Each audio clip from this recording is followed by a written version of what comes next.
Wednesday, and in my cozy Missoni dress I got a couple of years ago. It's like a turquoise in it. It's one of my favorite colors. Anyway, what I want to talk to you about tonight is violence in America in the news. In the news, violence in America. Oh wow, violence is always in the news in America. But lately we've been following a few sad stories. So there's Gabby Petito and Brian, how do you pronounce his name? Brian Laundrie, I believe. Okay, so the poor girl went missing. Everybody was hopeful that everything was okay. We find out that she's been strangled, murdered, and then his body shows up, or the bones of his body show up in the swamp. I mean, none of this is good. It's heartbreaking. The whole story is heartbreaking. But I have to ask myself, if you're in a relationship with somebody and things are going south, you need to control your temper, right? On both sides, whatever happened, you probably never know the truth. But can you really get to that point of anger to kill somebody? Something's wrong in our system. Where two healthy, apparently healthy individuals end up dead over what appears to be a lover's quarrel or something like that, right? It's not good. If it isn't working out, just sashay on out of there. Don't resort to violence, folks. Okay, and then Alec Baldwin accidentally shoots two people on the set of his movie. What was it called, Rust or something? It wasn't a rusty gun, it wasn't a cold gun, it was a loaded gun. Anyway, ding, ding, ding. Killing one person and injuring another. These things should never happen. But it's just another violence with guns, okay? So that's not good. None of this is good. And then there's the shootings, and the shootings in malls, and the shootings in the streets. It's like everywhere. Violence is everywhere. And then I've got Britney Spears playing in the background. That poor girl has been on a conservatorship for how many years is it now? Horrible things happened to her under her family's care, according to her. Another form of violence. Violence, violence, violence. Violence begets violence, okay?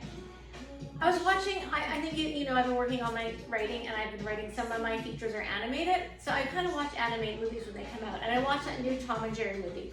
And I didn't really watch the cartoon before, like I wasn't familiar with it. I had seen clips over the years, but it was a cute movie, but goddamn, those like Tom and Jerry are always falling and like death-defying things that you know in real life they would be dead, a dead cat and a dead mouse. They don't have that many lives. Cats and mice do not have that many lives. And it made me wonder, what kind of a lesson is this showing kids? Like, this is really violent. It is funny. And as an adult, I know it's not real, but does a 4-year-old, like, what do they think? Are they smart enough to ascertain the difference between reality and fiction and entertainment? I don't know. Like, where does all of this anger and hostility and violent culture come from in America? Chicago is like a breeding ground for bloodbaths. Every weekend there seems to be another round of people murdered over there. It's almost like I can't take the news anymore. It's like it's not safe to go to the grocery store. It's not safe to go to the mall. It's not safe to go to the movie theater. It's not safe to go to school or go to church. Nothing is safe anymore because lunatics are running around with guns, assault weapons, guns of all types. Now, I know that it's the American Constitution. I believe it's the Second Amendment to the Constitution. If my history is correct, and I'm not American, I'm American, but I wasn't born here, and I didn't study American history like the way American kids did, but I believe an amendment to the Constitution means it wasn't in the original Constitution, and maybe the original Constitution knew more than the amendments of the Constitution. I'm just saying, it's possible. Anyway, in Canada, we don't have gun issues there. I mean, there's still crime, and there's still criminals getting a hold of guns. There's always going to be a black market for everything, but they have it very controlled there. You can't, you know, my dad had a hunting rifle, but, you know, people don't have guns in their glove boxes or carry them on their pockets or in their handbags. It's just not done. Something has to be done here, because clearly the system we have right now is not working. If that means programming our children's minds differently from a young age, I don't know. But I do think that tighter gun laws have to be in control. So if you own a gun, you know, you have to have, there should be no excuse for anything happening to that gun when it's not under your name and that you own it, right? And people who have emotional disorders, like, there's got to be more screening for this stuff. Will there always be gangs and violence and criminals getting guns? Yeah, it's just criminals are criminals. They're always going to find a way to get at something or do something wrong. But it's the average person who is, a lot of the violence isn't by criminals and it's not by gangs, and it's, you know, a lot of the violence is by normal people who snap. Just like the Brian and the Abby story that we sadly saw happen, you know, or an abusive husband who is always an abuser snaps and takes it too far. So, not that they're an average person, but like some kid who's been bullied in school and goes and seeks revenge on his whole school. My mom said something to me the other day. I was watching all the homeless people walking around, like living around me now in tents. And she said, years ago, we used to have mental hospitals and for people with psychiatric problems. And in Canada, they still do have a good psychiatric care system there. Like if you get put on a medicine for like antidepressants, you're a strict doctor's control. You're not allowed to just like, go take the medicine and run like you are here. So I don't know, I think that the mental health situation has to be addressed here because a lot of these people who are doing these things are having snaps with their mental health.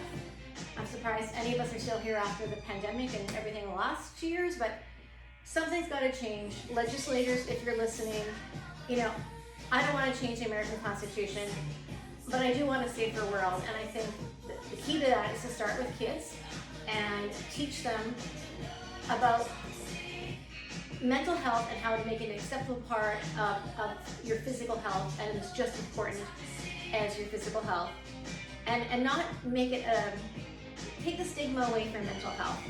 And make people accountable, like freedom for responsibility. If you're gonna have a gun, you have to have a responsibility to own that gun, keep it safe, and not do anything stupid with it, or let it in the sight of like your son who's like bipolar. Like no, you have to be responsible, because the only way to make change and to effectuate change is to make people be responsible.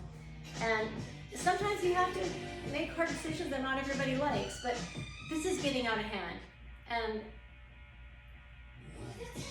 I don't feel safe all the time here. LA's always been a tough city, but I've never felt as unsafe as I felt in the last couple of years. And I don't carry a big handbag anymore. I carry a little, tiny little thing. I don't bring anything expensive or nice out. I don't want to put a target on me, ever. Sad we have to live in a world like this. I mean, the last few months there's been shootings on Rodeo Drive. Like, a guy was having dinner at the Cheesecake Factory on the sidewalk, because we can eat on the sidewalks here, right? And it was, I think, 10 o'clock at night, and someone robbed him and put a gun to his head down to the sidewalk and stole his watch and wallet and his phone. Another guy had his watch stolen. This is happening in Beverly Hills, like a mile from my house, the Cheesecake Factory. I walk by there all the time. So my friend Hetty and I decided we're not, we're vaccinated. We're not sitting out in restaurants anymore just in case. Like you have to have a whole new level of safety everywhere you go. It is what it is, but I don't know where the solution is, but I know there's problems. I think everybody's got to be responsible, especially if you're a gun owner. Let's give our kids more information. Let's stop the bullying. Let's stop the harassment. Let's make every kid feel loved and cherished, and give them opportunities, and teach them about how mental health and physical health are all part of the same thing. They're part of the entity that makes you you. Anyway, I may be rambling a little bit, but happy wind down Wednesday. Don't you love when you get a gray dress on sale? 80% off. Yeah.